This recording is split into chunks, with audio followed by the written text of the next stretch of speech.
Good day and welcome to the Lamb Weston fourth quarter and fiscal year 2025 earnings call. Today's conference is being recorded. At this time, I would like to turn the conference over to Debbie Hancock, Vice President of Investor Relations. Please go ahead. Good morning, and thank you for joining us for Lamb Weston's fourth quarter and full year fiscal 2025 earnings call. I'm Debbie Hancock, Lamb Weston's Vice President of Investor Relations. Earlier today, we issued our press release and posted slides that we will use for our discussion today. You can find both on our website, lambweston.com. Please note that during our remarks, we will be making forward-looking statements about the company's expected performance that are based on our current expectations. Actual results may differ materially due to risks and uncertainties. Please refer to the cautionary statements and risk factors contained in our SEC filings for more details on our forward-looking statements. Some of today's remarks include non-GAAP financial measures. These non-GAAP financial measures should not be considered a replacement for and should be read together with our GAAP results. You can find the GAAP to non-GAAP reconciliations in our earnings release and the appendix to our presentation. Joining me today are Mike Smith, our President and CEO, and Bernadette Madarieta, our Chief Financial Officer. Let me now turn the call over to Mike. Thank you, Debbie. Good morning, and thank you for joining us today. I first want to thank our Lamb Weston team around the globe for their hard work and strong execution. Fiscal 2025 was a year of substantial change for Lamb Weston. In addition to me becoming CEO, we recently added significant new and relevant experience to the board with 6 new members, including a new chairman, Bradley Alford, as well as Lawrence Cursius, Paul Mace, Timothy McLevish, Ruth Kimmelshoe, and Scott Osfeld. Management and the new board have a high sense of urgency and are aligned on capitalizing on the many opportunities we collectively see to drive results in our business. Today's results evidence the momentum we continue to build with customers and the visibility we have in our business as we work to rebuild credibility with investors. We are focused on controlling what we can control and are taking advantage of opportunities to drive results and improve execution through a cost savings program we announced today, along with our customer-centric Focus to Win strategy for long-term success. Successful execution of these plans will help drive improved performance, including free cash flow and long-term returns. To drive further alignment, along with sales and adjusted EBITDA, free cash flow and returns on capital have been added to our compensation plans for fiscal 2026. This alignment continues at the board level, which for 2026, the board has unanimously elected to receive their compensation in equity in the company. We believe these cumulative actions are readying the organization to further support customers and accelerate our performance when demand returns to growth. Turning to business results, Lamb Weston ended the year with momentum in customer wins and retention, delivering results ahead of our updated expectations for fiscal 2025. The team is executing at a high level, and our long-standing commitment to quality, service, and innovation is driving success with customers globally. We had a strong fourth quarter that came in above our expectations. Volume was up with wins across channels and geographies, and net sales grew. Price mix declined, reflecting our support of customers with price and trade as we manage the competitive environment and soft restaurant traffic. We're also seeing the benefits of our cost savings in our cost structure. Adjusted EBITDA increased in the quarter, and we made significant progress in improving working capital. For the full year, our success in the second half enabled us to end the year with volume up. As discussed on earlier calls, our full-year profit was impacted by actions to support customers in a competitive environment, higher costs from production curtailments, and higher inventories during the year, as well as inflationary pressures. We offset some of this impact by delivering slightly above our cost savings target with $59 million of savings for the year. Since January, when I took on the role of CEO, I've worked closely with the board and management team to drive change with urgency and better position our business for success. Over the past several months, and with the support of outside resources, we undertook an end-to-end assessment of our operations. We developed a strategic plan to drive targeted decision-making and actions, and we are now executing on a plan to unlock near and long-term value. This plan, which we call Focus to Win, includes zero-based budgeting, assessing our non-core assets, and augmenting our commercial go-to-market. We're already making progress. You can see it in our better-than-expected results announced today, but we know that the work and the real opportunities are ahead of us. We are operating in an industry with rapidly changing dynamics and a global consumer environment that remains uncertain. It requires a new approach, a focus to win. Global demand for French fries remains strong, but the market dynamics are evolving in important ways. Growth in food delivery, expanding QSR concepts, and air fryers changing how we cook at home are creating an opportunity that demands innovation and new approaches. Geographic growth is greatest in emerging markets where margin profiles are lower, but also where QSR formats are expanding. And following market shortages during COVID, the long-term attractiveness of our industry has created the potential for future supply-demand imbalance, most notably outside the U.S. As previously discussed, while new capacity has been announced globally, we do not expect it all to be built. We have already begun to see industry consolidation and decisions to postpone or cancel capacity additions. We believe these postponements and cancellations could continue as the industry has been rational over time. Importantly, not all new capacity is created equal. Geographic exposure, capabilities, reliability of raw material sourcing, and quality determine the markets and channels impacted by new capacity. We believe that much of the new capacity in developing markets, like India and the Middle East, does not have the capability to produce higher margin premium items, which is the strategic focus for Lamb Weston. We believe the work we performed on the market confirmed our right to win in our key geographies, segments, and product categories. We are operating in some of the lowest cost potato growing regions, and we are investing in capabilities aligned to growth opportunities and to our customers' needs to win and grow profitably over time. Let's talk about our focus to win strategy.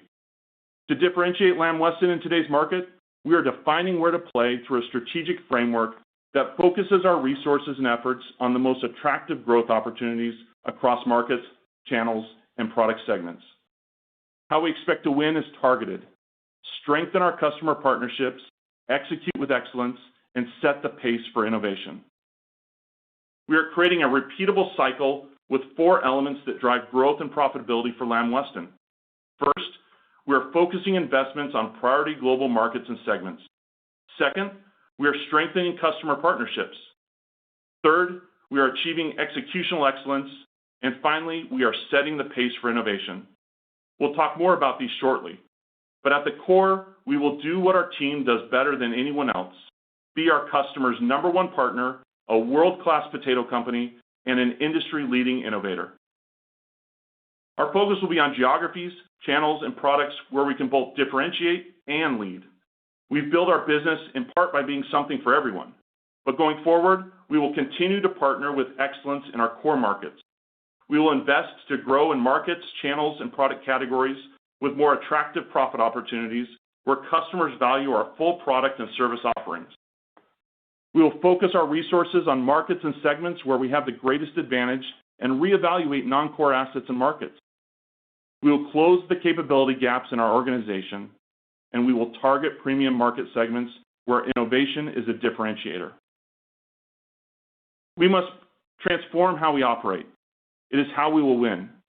First, strengthen customer partnerships. Lamb Weston remains a partner of choice for our customers. Our third-party research confirms that our value, relationships, and service are best in class.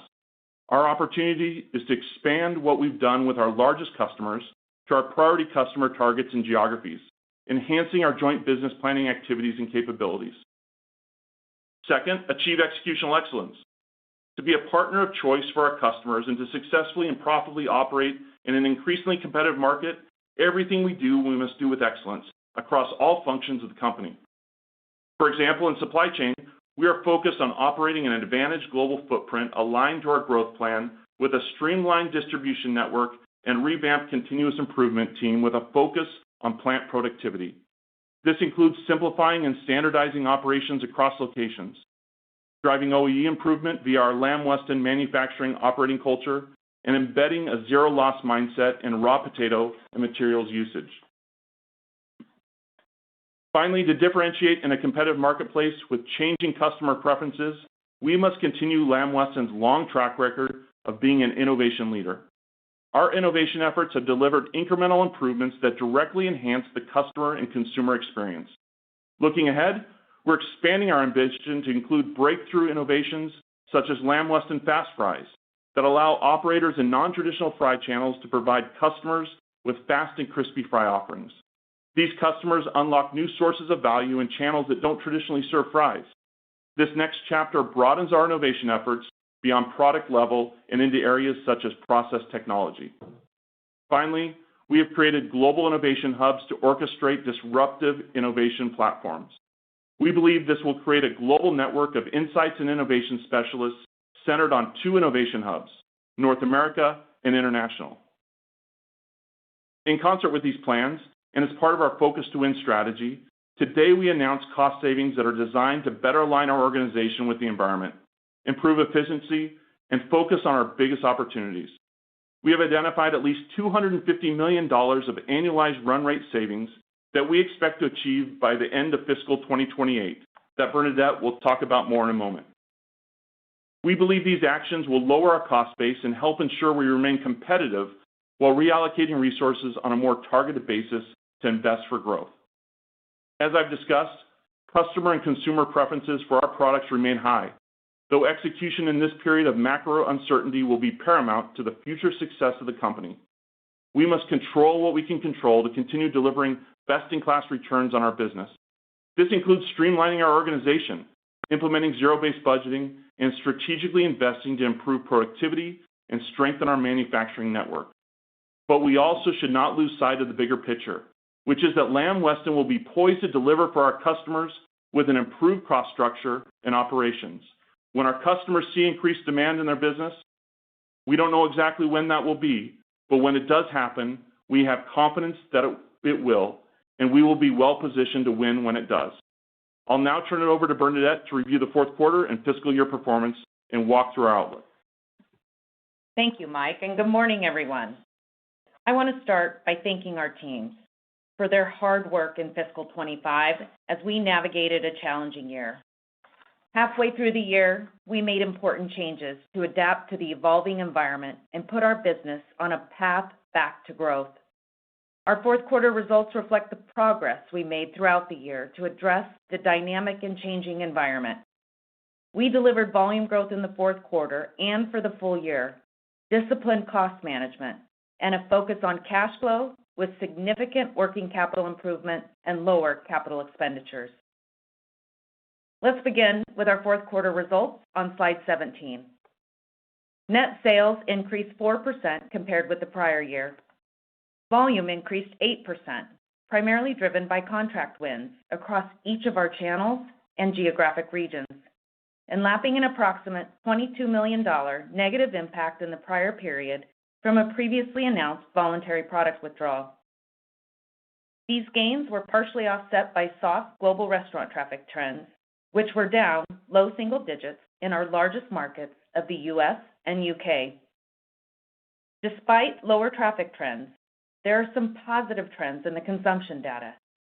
In the U.S., French fry attachment rates continue to remain approximately 2 points higher than pre-pandemic levels.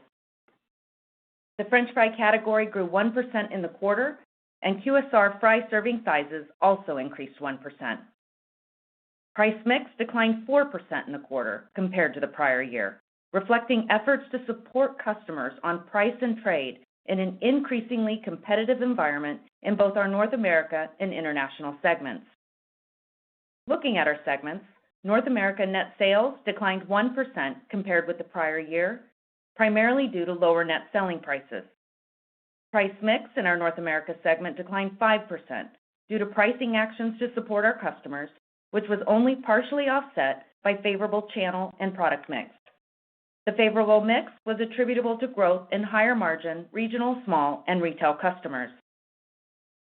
Volume increased 4%, primarily related to regional, small, and retail customer wins. These volume gains were partially offset by soft restaurant traffic. In the U.S., QSR traffic improved from February's levels, but compared with the prior year, was down 1% in the quarter and the fiscal year. Traffic at QSR chains specializing in hamburgers was down 2% in the quarter, and 3% for the year. It's important to note that this is on top of declines in the prior year. Restaurant traffic on a 2-year stack is down mid-single digits, with QSR hamburger-focused restaurants down high single digits over the 2-year period. For our international segment, sales grew 15% versus the prior year quarter, with little impact from foreign exchange. Despite restaurant traffic being down 3% in the UK, our largest international market, and relatively flat in key international markets, the international segment's volume increased 16%, driven primarily by recent customer contract wins and, to a lesser extent, lapping the voluntary product withdrawal in the prior year. Price mix declined 1%, reflecting pricing actions to support customers in key international markets in response to the continued competitive environment.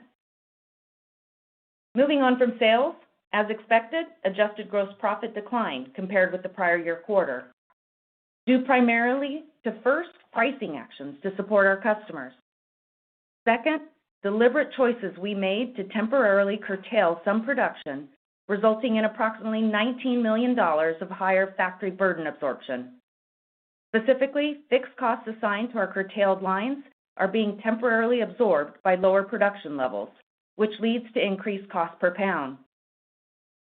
Third, low single-digit input cost inflation, including the benefit of lower raw potato prices.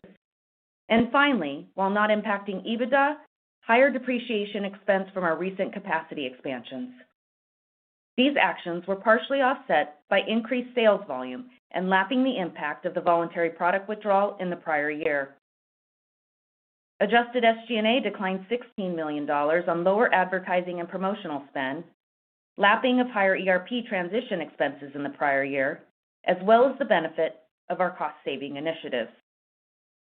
All of this led to adjusted EBITDA of $285 million, which is essentially flat or up $2 million versus the prior year. Lower adjusted SG&A offset lower adjusted gross profit and equity method earnings after adjustments for depreciation and amortization. Turning to segment EBITDA performance on slide 19. Adjusted EBITDA in our North America segment declined 7%, or $19 million, versus the prior year quarter to $258 million, primarily related to pricing actions to support our customers, and $17 million of incremental fixed factory burden absorption. This was only partially offset by lapping a $19 million charge for the voluntary product withdrawal in the prior year and lower SG&A expenses. For our international segment, adjusted EBITDA increased $22 million to $63 million. Higher net sales, lower manufacturing cost per pound, including lapping a $21 million charge related to the voluntary product withdrawal in the prior year, and lower SG&A offset the impact of a 1% decrease in price mix. Moving to our liquidity position and cash flows on slide 20. We ended the year with approximately $1.24 billion of liquidity, comprised of approximately $1.17 billion available under our revolving credit facility and $71 million of cash and cash equivalents. Our net debt was $4.1 billion, and our adjusted EBITDA to net debt leverage ratio was 3.3 times on a trailing 12-month basis. In fiscal 25, we generated $868 million of cash from operations. This is up $70 million versus the prior year, due primarily to $349 million of favorable changes in working capital, which was primarily attributable to lower inventories, which reduced 8 days, and a favorable change in accrued liabilities. We expect to continue to drive inventory improvements as part of our Focus to Win plan. This plan includes approximately $60 million of cash flow from inventory improvement in fiscal 26 and 27, or $120 million in total by the end of fiscal 27. Turning to slide 21. Capital expenditures for fiscal 2025, net of proceeds from blue chip swap transactions in Argentina, were $651 million, down $323 million with our expansion projects nearing completion. We ended the year below our initial $750 million target due to continued capital discipline, cost savings initiatives, and the timing of projects and cash outlays.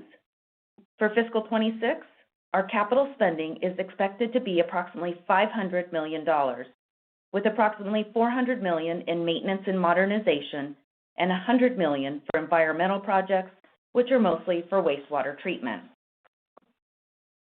On slide 22, you can see that we remain committed to returning cash to shareholders. For the year, we returned $489 million. In the fourth quarter, we repurchased $100 million of shares and $282 million in the year, leaving us with $358 million available under the plan. We also returned $207 million in cash dividends during the year.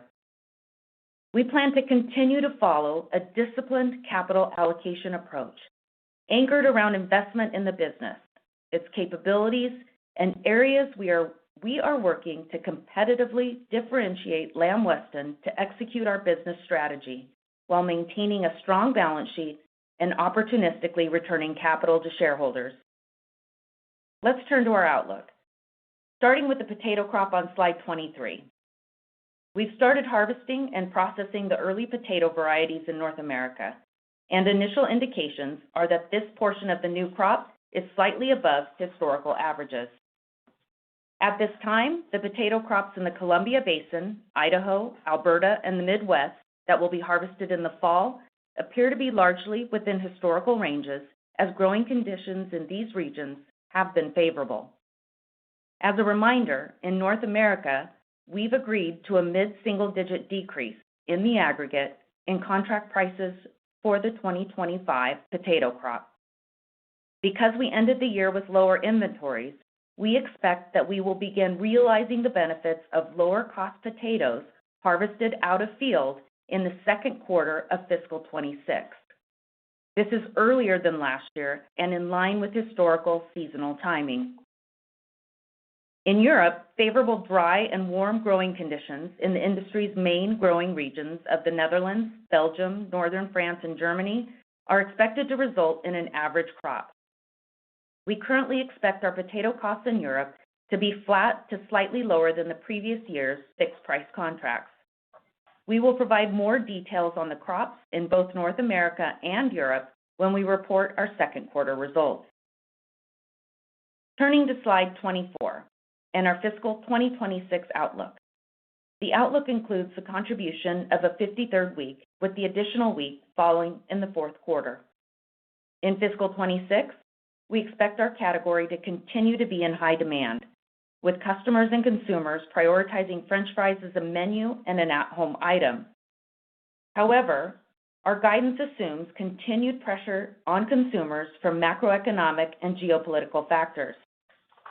Our outlook assumes no improvement in global restaurant traffic from fiscal 25 levels, but it does plan for customer momentum that began in the second half of fiscal 25 to continue. It also does not include additional impacts of evolving trade policy, including changes in tariffs and retaliatory countermeasures. With this as a backdrop, we expect revenue for fiscal 26 in the range of $6.35 billion to $6.55 billion, which is a 2% decline to 2% growth on a constant currency basis.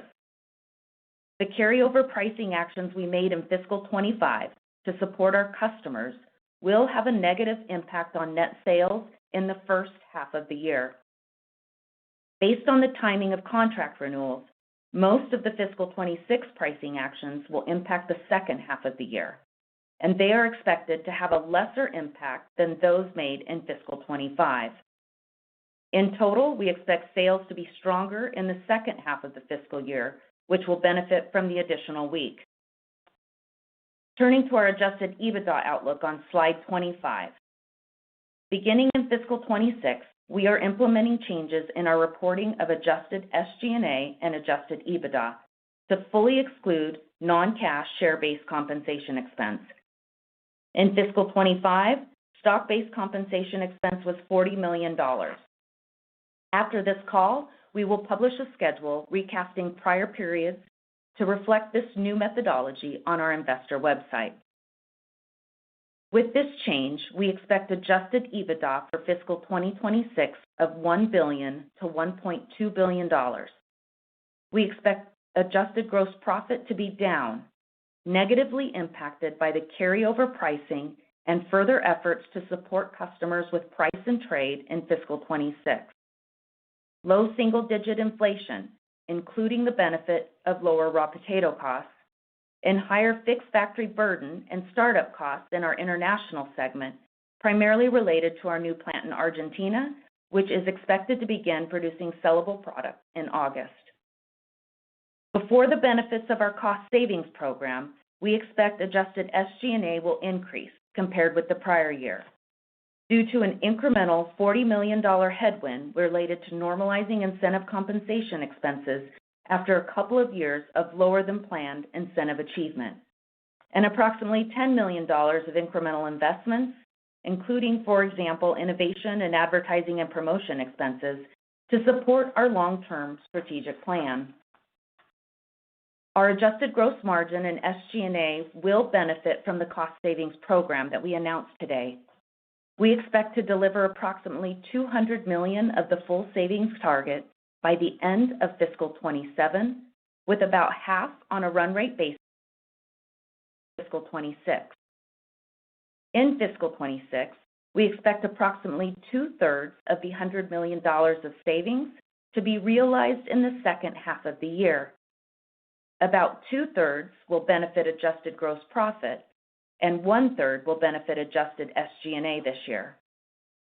Over the program's life, however, we anticipate approximately 75% of the benefit in gross profit and 25% in SG&A.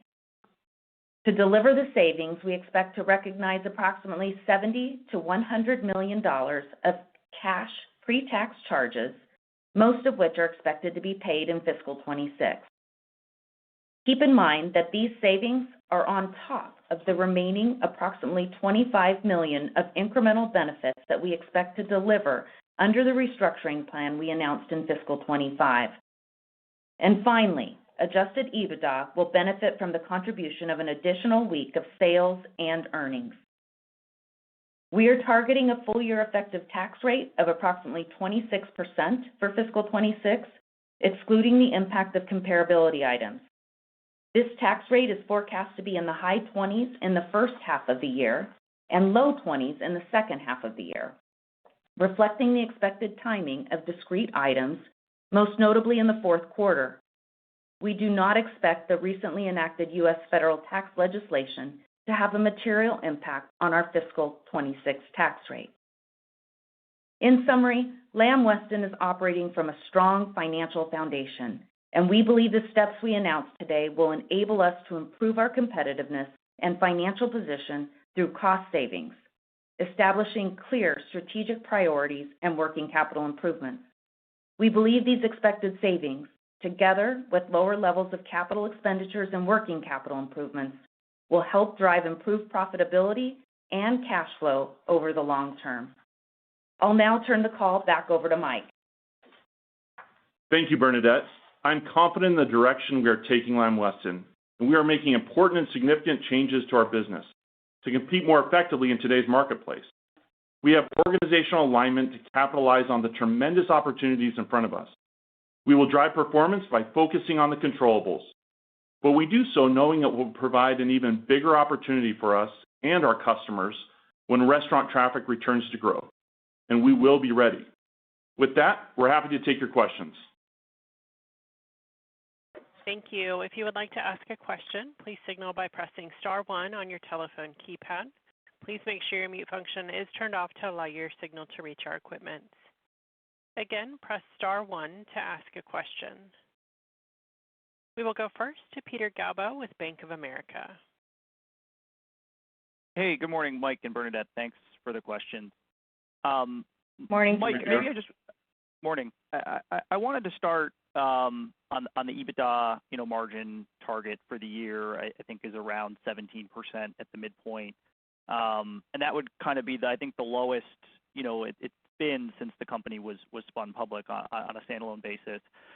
So maybe you can just kind of help us understand if you think this is a floor in terms of a margin percentage, and I know you guys probably care about dollars more than percentages, but what the push and pull factors might be over the next couple of years that could push that number either higher or lower from that new kind of 17 base. Yeah, Peter, appreciate the question. I think as I think about it, obviously, we're going to be below that normalized range here in fiscal 26. I think despite the fact that, our key customers are experiencing headwinds, we're supporting them with price and trade in what's really a competitive environment. We've talked about that in the past. We're also, investing in markets and channels that are strategic and where we believe we have the right to win for the long term. And those are going to be, longer term opportunities that we believe will deliver, whole EBITDA dollars, as you talked about. But I'll tell you, when I think about our category compared to some of the other categories in CPG where the challenges might be a little bit more structural in nature, we operate in a really attractive category, and you've heard me talk about how, it's one of the most ordered items across all generations, French fries. It's one of the most profitable items on restaurant menus, and the attachment rate remains high. And so, we believe we're going to continue to invest in the business for the long term, and we're also making significant changes around our cost structure. And, we've done a lot of work, as we talked about in our prepared remarks over the last several months, and it's shown us where we have some opportunities. And so we're addressing those, and with the announced $250 million cost savings program over the next few years. And so I'll tell you, listen, we believe our strategy has us on a path to return to those margin levels, but we'll provide more details once we're further along with our Focus to Win strategy. Great, that's helpful. And maybe just as a follow-up to both of you, there was a lot of discussion around the improvement of working capital, both in the prepared remarks and in the press release this morning. I guess just, Mike, there's a lot of ways to get there in terms of the working capital improvement, and it looks to be on the inventory side, but maybe just a little bit more detail on, what specifically you're planning to do around inventory levels, what that might look like in the supply chain as we contemplate the go forward. Thanks very much. Yeah, no, a great question around working capital. When you think about our Focus to Win strategy, a big part of it's value creation, and that's across the entire P&L. When I look at the progress we made really in Q4, we improved our inventories, and a lot of that had to do with the stronger volumes that we saw coming through the P&L. Keep in mind for this coming fiscal year and the crop season, we've reduced our acres. And, we had higher inventories, and so we're making sure that we work through those inventories in the right ways. I talked a little bit about improving our capabilities as an organization, and one of those capabilities that we are investing behind for the future is around planning and integrated planning from, the ag side all the way through to finished goods. And so we're really confident in our ability to improve our working capital over the next couple of years. Great. Thanks very much, guys. Thanks, Peter. Thanks, Peter. We'll go next to Scott Marks with Jefferies. Hey, good morning. Thanks so much for taking our questions. First one I wanted to ask about international capacity. You made some comments, I believe, that there's been some announced capacity internationally, but that you don't necessarily expect those to get off the ground. So just wondering if, one, if I have that correct, and then two, maybe what gives you confidence that some of those projects won't be moving forward? Yeah, I appreciate this question, Scott. I'm not going to speculate on what the capacity will or won't happen, what will or won't be announced, but we do believe that the industry has been pretty rational in the past as it relates to capacity, and through our competitive intelligence, we believe that there's roughly 1 to 1.5 billion pounds that's been canceled or delayed. I'll also tell you, the pace of new announcements has also slowed. And so when we think about our business, we're really taking the steps to control what we can control and ensure that, our production lines up with our demand. And the great thing about the position that we're in, as we see restaurant traffic return and as our customers start to grow, we're well positioned with available capacity to take advantage of those improved demand signals. Appreciate the answer. Thanks for that. And then secondly, just wanted to ask about kind of the CapEx guide for the year and maybe go forward, how we should be thinking about it. I think in the presentation you mentioned that about 3% of sales should be a kind of a maintenance CapEx number, and obviously the guide you gave came in a little bit below what folks were looking for. So just wondering if you can kind of share some thoughts around that and kind of puts and takes and how we should think about that going forward. Thanks. You bet. So first, we are reducing the capital intensity as we shift away from our growth investments to modernization and maintenance, as you mentioned. Generally, we would expect about 3% of sales for base capital and 2% for modernization. And then, as I mentioned, there's about $100 million we have now that's related to wastewater treatment. So all in, we expect that this $500 million CapEx plan is really something that is going to support Lamb Weston continuing to maintain its assets and the capabilities that we need to drive our strategy forward. Got it. I'll pass it on. Thanks so much. Once again, it was star one if you had a question. We will move next to Alexia Howard at Bernstein. Good morning, everyone. Morning, Alexia. Hi there. So two quick things from me. First of all, can you talk about what went better than expected this quarter and whether any of those trends could persist into fiscal 26? Yeah, the one that that comes to mind, Alexia, for Q4 is how we're engaging with our customers. You've heard me talk a lot about the importance of driving customer centricity through our organization, and that starts at the top. And I've been personally out meeting with several of our top customers and talking about where we have opportunities to improve and where we can help support them in their growth into the future. And so we're continuing to do that. The other area, obviously, that we've talked about here is around our Focus to Win strategy and the cost savings program.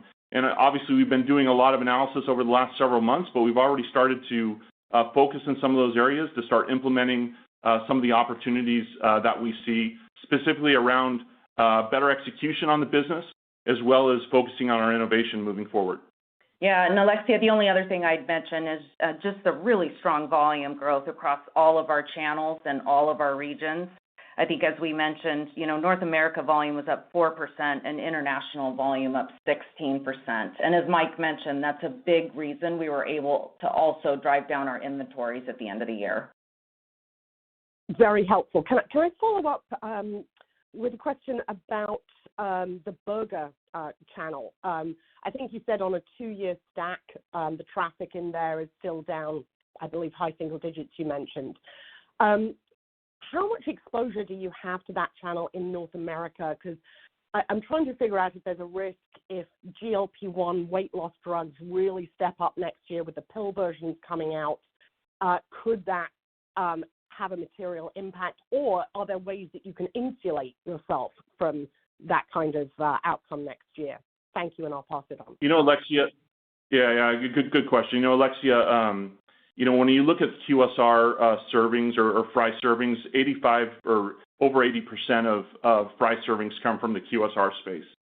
Specific to GLP-1s, we don't see a material impact on our business right now. When you look at the retail frozen potato category data, seems to be in a good spot. Also, when I look at fry menu importance, it remains above pre-pandemic levels. So when consumers are going to restaurants, they're ordering fries at a higher level than they were prior to the pandemic.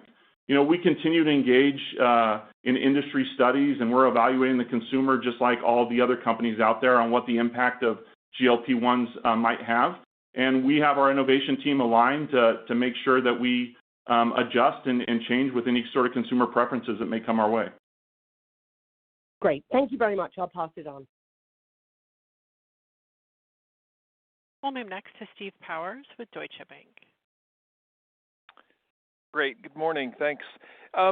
Mike, I think as part of your outlook, you mentioned that it assumes continued positive customer momentum that you've built, in the back half of 25. I just wanted a little bit more clarity there. Is that just the carryover of recent business wins, or are you assuming, a degree of, incremental wins that may not have yet been finalized? Just trying to understand exactly what that commentary means. Yeah, it's both, Steve. I mean, we've had a lot of strong volume, as Bernadette mentioned, in Q4. But the teams are also out there, pounding the pavements and talking to our customers and making sure that they understand that Lamb Weston's here to support them for growth. Last call we talked about a new large QSR chain that's switching to a frozen fry, and that transition continues to move forward, and we're continuing to pick up new opportunities as our team's out there engaging with customers in a more profound way. Okay, great. And then if I could, the outlook, as you mentioned a couple times, doesn't include the impact of any additional tariffs or retaliatory countermeasures, which I think, I understand. I guess around that, is there a way maybe to offer a little bit of commentary just around how you're assessing the risks and opportunities associated with potential changes in the current status quo, and what work you're doing just to position yourself against differing scenarios that may develop, as quickly as the next few weeks. So just how you're thinking about that. Thanks. Yeah, no, appreciate the question. As you know, just from a business perspective, we're a global business, and so we're supplying most of our customers locally or regionally.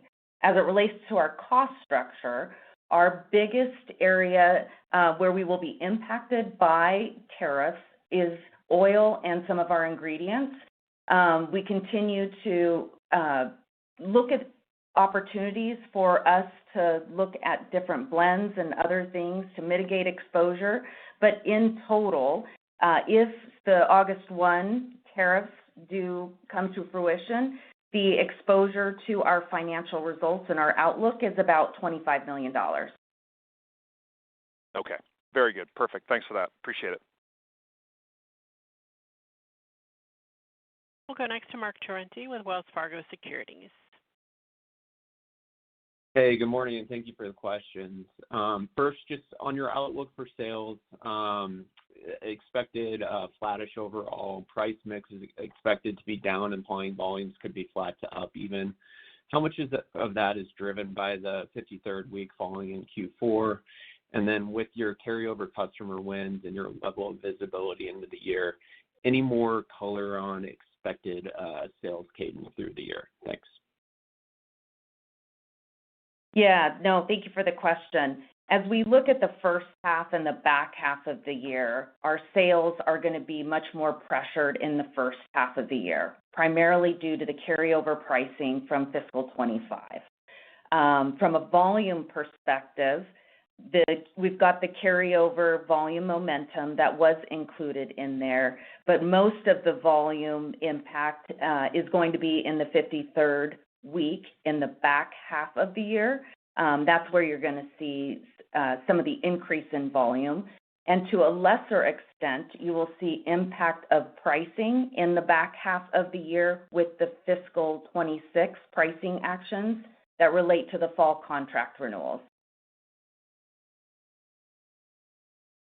Okay, appreciate that. And then bridging out the EBITDA a little more, the decrease seems primarily due to lower gross profit pre-cost savings. Could you help with quantifying some of those larger buckets between pricing investment, inflation, fixed cost absorption? Any other color on front half versus back half phasing on those costs? And when could those costs start to stabilize versus being a headwind? Thanks. Yeah, so the way to look at this year from a margin perspective is we're going to see more of a sequential increase from first to second quarter and then to third. Last year, if you recall, there was a large increase in margins in the third quarter, and that was because we had a lot of raw inventories that we continued to process. This year, we will get back to the more seasonal trend where we will begin harvesting out of field, and we'll see the impact of some of the lower pricing of potatoes as well as the cost benefit of harvesting out of field beginning in the second quarter. So really the lowest, margin impact from an adjusted gross profit perspective will be in the first quarter and then sequentially increasing, and then the typical seasonal decline that we see in the fourth quarter. Does that help explain a little bit about how we're expecting the year to play out? Anything else I can cover? No, that's helpful. Appreciate it. Great. You bet. We'll go next to Robert Moskow with TD Cowen.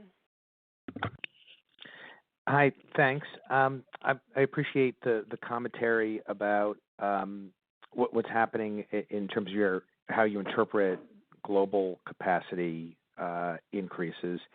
I was wondering if you could be a little more specific about what's happening in North America. Are there projects going on by your competitors that are still ramping in North America? And if so, I know it's too early to kind of fast forward a year from now, but I think we're all wondering at what point does your pricing structure kind of stabilize? And I think that what's happening from competitors probably has a lot to do with it. So more specifically, when you said that 1 to 1.5 billion pounds of projects have been delayed, was any of that in North America as well? Thanks. Yeah, to answer the last part of your question, Rob, that 1 to 1.5 billion, none of that was in North America. Keep in mind there are some projects that are still being finalized. Decisions on those projects were made a couple years or so ago, so they're just in the final stages. But majority of the new capacity that is been announced and coming online is overseas and international markets. A large portion of that is in Europe, as well as some of the other developing markets that we talked about. I think the important thing to note is that not all capacity is created equal. And so as I talked about in the prepared remarks, it depends on, the quality of raw, it depends on the capabilities in those facilities, on the types of opportunities that these manufacturers can go after. And so, again, like I said, the pace of new announcements has definitely slowed over the last quarter. Yeah, and the only other thing I'd add to that is that our strategy, as Mike talked about it today, really is positioning us to gain share and lean into those premium segments of the market. And to Mike's point, not all capacity is created equal. So you'll see a lot from us in that respect as it relates to carrying out our strategy as we move forward. Okay. Thank you.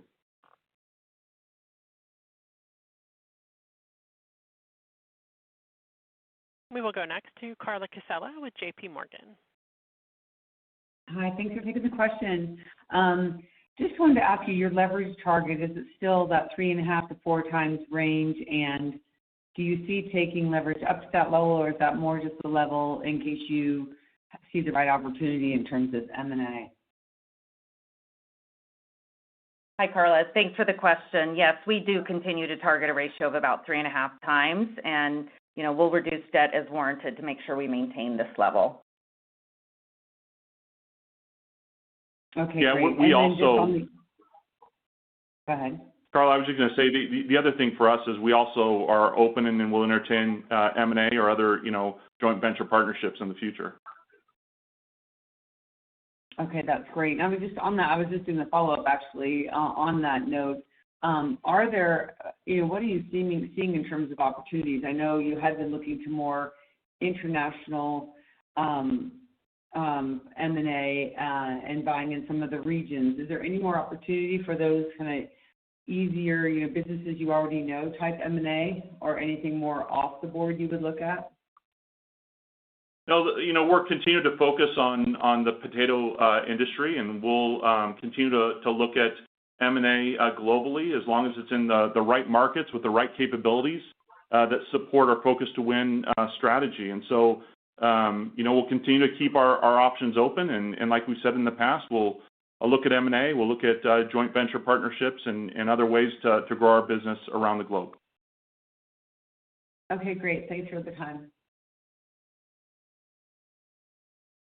We'll go next to Max Gumport with BNP Paribas. Hey, thanks for the question. First, with regard to your strategic framework in determining the geographies that you want to focus on, could you give a bit more color on what your plan might be for geographies where you don't believe you have a competitive advantage or you don't see strong growth potential? And specifically, how would you view Europe with regard to fitting into this framework? Yeah, I appreciate the question. I'm not going to give details around those geographies right now. Obviously, we've done a lot of work over the last several months, and for competitive reasons, I'm not going to share the details of what those might look like. But know that as we get into those plans a little bit further on, we'll update the investment community on those decisions as they move forward. Okay. And then the decision to remove non-cash stock-based compensation as an expense with regard to your adjusted metrics, I mean, it seems to me a bit like a step backwards as an accounting practice. So I was hoping to get a sense for the motivation. I mean, I would view that as a real expense. It's the cost of retaining employees. And I think given you're going into a year when incentive comp is normalizing and the board is going to be receiving their typical cash retainer in shares or restricted stock, the timing feels a bit odd to me. So could you talk more about the justification for this decision? Thank you. Yeah, I'll speak to that. So, our annual incentive plan, which is normalizing and the $40 million incremental costs that I referred to, that's a cash award that certainly will be included in our EBITDA metrics. As we take a look at EBITDA, some of the non-cash items that are affected with volatility in terms of whether or not performance is achieved or not, those are items that are driving volatility and change that really aren't something that we want to manage the business towards. And so we took this opportunity now to add that back. It's very common in industry where we've seen this added back, and we took that opportunity to do it, as that is an item that we as a management team, as we evaluate this business, do generally add back. Okay, thanks very much.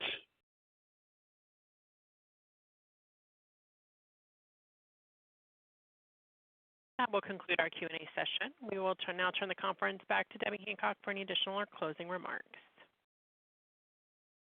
Thank you, Jess, and thank you everyone for joining us today. The replay of the call will be available on our website later this afternoon. Thank you. Thank you. Ladies and gentlemen, that does conclude today's call. We thank you for your participation. You may disconnect at this time.